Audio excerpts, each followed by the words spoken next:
direct sur i24 News. Merci d'être avec nous. Édition spéciale aujourd'hui consacrée aux défis du Moyen-Orient et de l'Afrique du Nord. Une région plus que jamais en proie à une forte instabilité politique et sécuritaire. Alors comment, dans ces conditions, envisager un avenir économique? Ressources, handicaps, objectifs. Nous parlerons de l'Égypte, de l'Irak, de la Tunisie et de l'Arabie Saoudite en compagnie de notre analyste Thibaut de la Baronnière. Et on commence tout de suite. Bienvenue à tous. On va revenir d'abord sur ce drame en Tunisie qui illustre les dangers auxquels est exposée aujourd'hui toute la région Maghreb-Moyen-Orient. C'était le 18 mars dernier. 22 personnes, dont 21 touristes étrangers, étaient tuées dans un attentat à Tunis, au musée du Bardo. Coup dur évidemment pour un secteur du tourisme essentiel pour cette économie et déjà mis à mal ces dernières années par l'instabilité. On fait le point avec Anthony Lesme. C'est un pays entier qui est plongé dans la stupeur et la panique. Le 18 mars dernier, 14 des 20 étrangers assassinés dans l'attentat du musée Bardo à Tunis étaient des passagers de MSC et Costa Croisière. 6000 touristes avaient alors accosté dans le port de Tunis. Les deux compagnies ont décidé de lever l'ancre le soir même et de suspendre leur escale en Tunisie. C'est très bizarre parce que nous sommes montés à bord et on ne nous a pas demandé notre passeport. Ils voulaient qu'on monte le plus vite possible sur le bateau. La désinformation était totale jusqu'à minuit. On a appris ce qui s'était passé par 2 chaînes de télé espagnoles diffusées à bord. D'autres compagnies maritimes ont décidé de suspendre leur visite de la capitale. S'il s'agit pour l'heure de décisions marginales, d'autres annulations pourraient être désastreuses pour l'économie du pays. Le secteur touristique représente 7% du PIB et fait directement vivre près de 400 000 personnes, soit 1/10 de la population. Nous, on est vraiment trop craintifs maintenant. C'est que voilà, ça va faire de la bouche à oreille en France, en Europe, partout au monde. Et donc, bon, pour les premières réservations du mois d'avril, je ne crois pas que les gens vont annuler, mais ce qui va se passer, c'est qu'au cours de la saison touristique, on va ressentir la baisse des touristes, quoi. Et donc, c'est pas bien. Un nouveau coup dur pour la Tunisie qui récupérait peu à peu son affluence d'avant la révolution. En 2011, la transition démocratique avait fait plonger l'activité touristique de 30%. Il a fallu attendre 2013 pour de nouveau dépasser les 6 millions de visiteurs. Le lendemain de l'attentat, des dizaines de milliers de Tunisiens manifestaient dans la capitale contre le terrorisme. Une mobilisation populaire pour faire savoir au monde que le pays se bat contre ce fléau. Parmi eux, s'est glissé un couple de touristes français. Et non seulement on a décidé de rester, mais on vient manifester aussi. On manifestera en solidarité avec le peuple tunisien qui a raison de réagir vivement et rassemblé contre les actes terroristes. On vient de France où la France est touchée aussi. Si la menace terroriste se globalise, les Tunisiens s'inquiètent à nouveau pour leur démocratie et leur économie. 4 ans après la révolution, le chômage des jeunes culmine à 38%. 1 sur 3 est sans activité depuis plus d'1 an. Peu d'évolution sur ce point depuis la révolution de Jasmin, il y a plus de 4 ans maintenant. Alors autre pays de la région menacé lui aussi par le terrorisme, c'est l'Égypte qui aspire à jouer un rôle stabilisateur auprès de ses voisins. Mais avant cela, le premier objectif du Caire, c'est d'assurer sa propre stabilité, y compris économique. Une grande conférence visant à attirer les capitaux étrangers avait lieu à la mi-mars à Sharm el-Sheikh et contrat rempli pour le président Al-Sisi. 36 milliards de dollars d'investissement direct signés. Il faut croire que l'optimisme est de retour. Les détails avec Anthony Lesme. Abdel Fattah al-Sisi a le sourire. Le président égyptien a réussi son pari, le retour de son pays sur la scène internationale. Malgré des procès expéditifs et la condamnation à mort de centaines de frères musulmans, des représentants de plus de 100 pays se sont déplacés à Sharm el-Sheikh, dont les États-Unis et des pays européens comme l'Allemagne, le Royaume-Uni et la France. Cette conférence, elle marque le retour de l'Égypte dans le concert international économique, financier et de l'investissement. C'est indispensable. Pour le président égyptien, les objectifs sont clairs, investir pour doper la croissance. La modification des politiques de concurrence et la lutte contre tout monopole vont créer un marché plus compétitif. Cela donnera toutes les conditions nécessaires d'un taux de croissance de plus de 6% au moins au cours des 5 prochaines années. Cela en parallèle d'une diminution du chômage à 10%. Selon des chiffres officiels, le chômage stagne à 13%, mais la croissance est déjà repartie à la hausse et devrait atteindre en juin 4%. Pour parvenir à 6%, des investissements sont incontournables. Les pays du Golfe ont déjà promis 12,5 milliards de dollars. L'annonce aujourd'hui des 12,5 milliards de dollars d'aide à l'Égypte dans la période à venir nous met vraiment à l'aise et nous rend confiants que l'Égypte va se développer et s'améliorer encore plus qu'avant. À Sharm el-Sheikh, l'Égypte a officialisé des contrats conséquents, notamment dans l'énergie. Avec l'allemand Siemens, le gouvernement égyptien a signé pour plus de 4 milliards de dollars, avec notamment la construction d'une centrale thermique au gaz. Le géant pétrolier britannique BP s'est lui aussi mis d'accord avec le Caire pour un investissement de 12 milliards de dollars dans un champ gazier de l'ouest du delta du Nil. Nous proposons plusieurs projets d'une valeur de 20 à 25 milliards de dollars, mais nous ne pouvons pas confirmer pour le moment quels projets vont être signés. Plusieurs négociations ont eu lieu récemment et si Dieu le veut, un bon nombre de projets seront signés. Toute cette mobilisation a bien sûr un sens politique. Fer de lance d'une action inter-arabe, l'Égypte souhaite intervenir militairement contre l'État islamique. Un soutien nécessaire pour l'Occident qui n'arrive pas à reprendre les territoires gagnés par les fondamentalistes. Une alliance que Sisi monnaie par le développement de son économie. Une position stratégique pour l'Égypte. On s'intéresse justement, on vient de le voir, à l'un des principaux alliés du Caire, l'Arabie Saoudite. Et comme l'ensemble des pays du Golfe, Riyad a subi l'écroulement l'an dernier des cours de l'or noir. 90% des exportations du royaume sont issues de la manne pétrolière et on s'attend là-bas au pire déficit de l'histoire du pays. Alors le nouveau roi a identifié la lacune de son économie, le manque de diversification. Il veut agir vite, mais dans quel secteur investir? Élément de réponse avec Anthony Lesme. Diversifier l'économie de son royaume, c'est l'objectif du nouveau roi d'Arabie Saoudite. Le souverain Salman veut notamment limiter la dépendance du pétrole qui compte pour 90% du PIB saoudien. Le roi Salman est en faveur de la promotion du royaume comme destination pour les investissements. Avec 9,7 millions de barils de pétrole produits par jour et 800 milliards de dollars d'avoirs financiers à l'étranger, l'Arabie Saoudite n'a pas le souci des fins de mois difficiles. Reste que la chute de près de 50% des prix du pétrole fragilise à moyen terme le pays.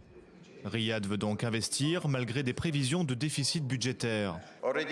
Nous avons déjà identifié 140 milliards de dollars d'investissement dans les domaines de la santé et des transports pour les 5 années à venir. L'Arabie Saoudite veut aussi développer le secteur des hautes technologies. Le pays, touché par un chômage à 12%, voit d'un bon œil l'essor d'un secteur pourvoyeur d'emplois et de croissance. Ce qui est intéressant, c'est de voir que les startups comptent pour environ 70% de la création globale de l'emploi. Puisqu'ici, en Arabie Saoudite, l'emploi est source d'inquiétude, la meilleure façon de résoudre ce problème est donc d'encourager la création de nouvelles entreprises à but technologique. Contrairement à d'autres pays du Golfe, comme le Koweït, l'Arabie Saoudite n'a pas fait le choix de l'austérité. Ses capacités de production pétrolière, estimées à 80 ans, lui permettent de voir l'avenir sereinement. Aujourd'hui, les inquiétudes saoudiennes se portent davantage sur le nucléaire iranien et l'expansion de l'État islamique.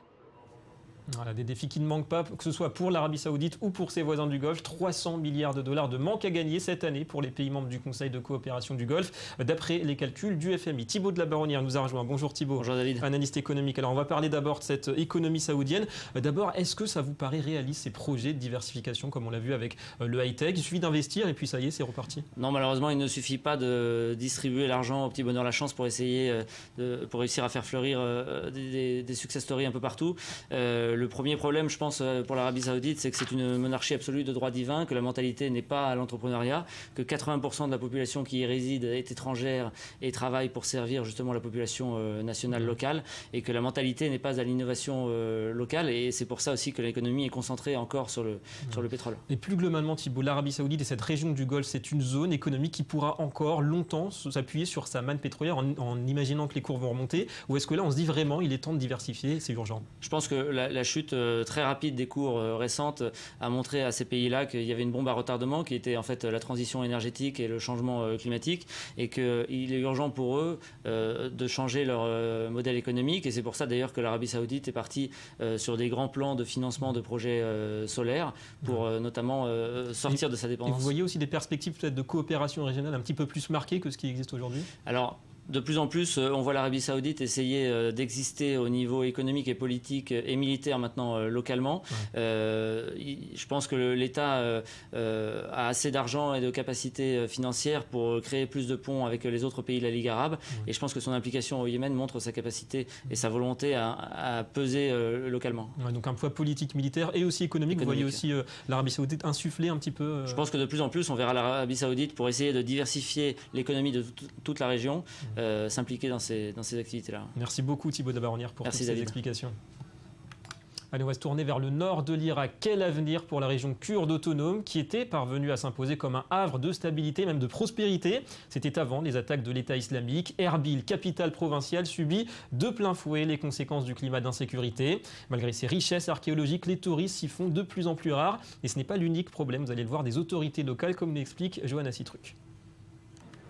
Depuis juin dernier, elle est classée au patrimoine mondial de l'UNESCO, la citadelle de la ville d'Erbil.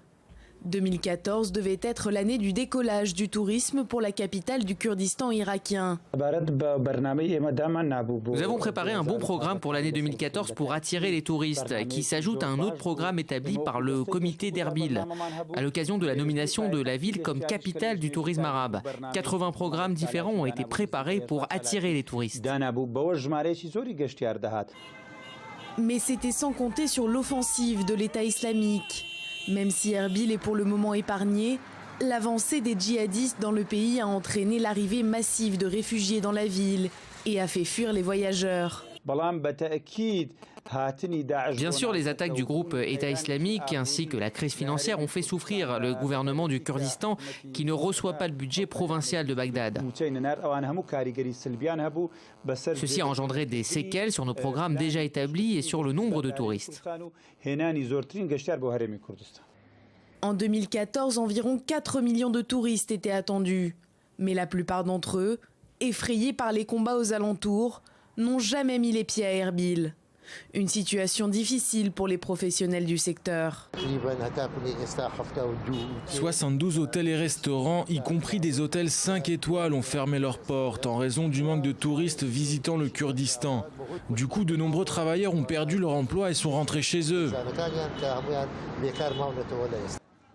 Pourtant, un an plus tôt, le secteur était en pleine expansion.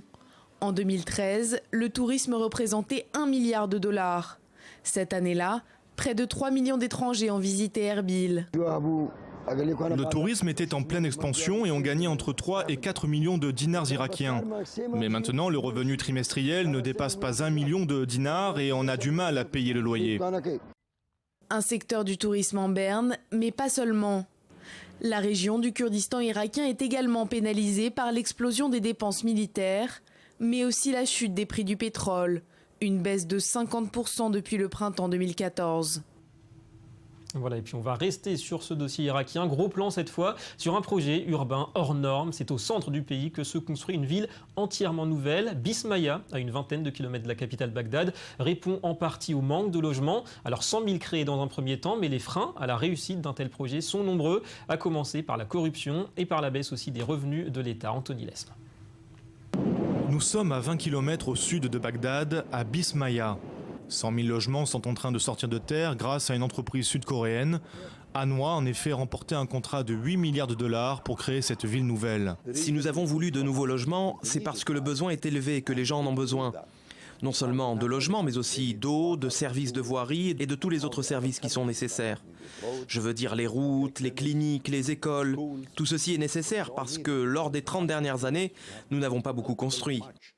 Le blocus jusqu'en 2003, la guerre civile, la chute des prix du pétrole, les Irakiens ont vécu et vivent encore des moments difficiles qui risquent de perturber la fin du chantier. Alors que l'État islamique sème la terreur au nord du territoire, la ville en construction est protégée par des milices privées et par l'armée irakienne.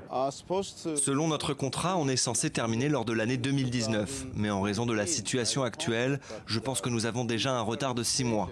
Nous essayons de faire face, de rattraper le calendrier. Les besoins en logement sont estimés à 3 millions d'unités pour la prochaine décennie. Un défi que tente de relever le gouvernement irakien avec 2 villes nouvelles, Bismaya et une autre proche de Bassora. Problème, la corruption et l'inertie administrative qui plombent les décisions et les mises en pratique. Une situation difficile à changer. Nous avons été et nous sommes toujours une économie centralisée. Nous avançons avec force vers une économie de marché. Si la culture d'investissement est très neuve en Irak, celle des contrats gouvernementaux est solidement ancrée, de sorte que la bureaucratie est habituée à ces contrats gouvernementaux. Malgré des facilités de crédit et une forte publicité, les acheteurs ne se bousculent pas à Bismaya. Des rumeurs font état d'une contamination radioactive des sols. Nous sommes à seulement 6 km de l'ancienne centrale nucléaire Osirak, détruite par les Israéliens en 1981. Et voilà, c'est tout pour cette édition spéciale. Merci à vous d'avoir été avec nous. Vous retrouvez bien sûr tous nos programmes sur notre site internet www.i24news.tv, rubrique replay. Économie Le Mag revient très vite sur i24 News. Et l'info aussi, c'est tout de suite. Restez avec nous.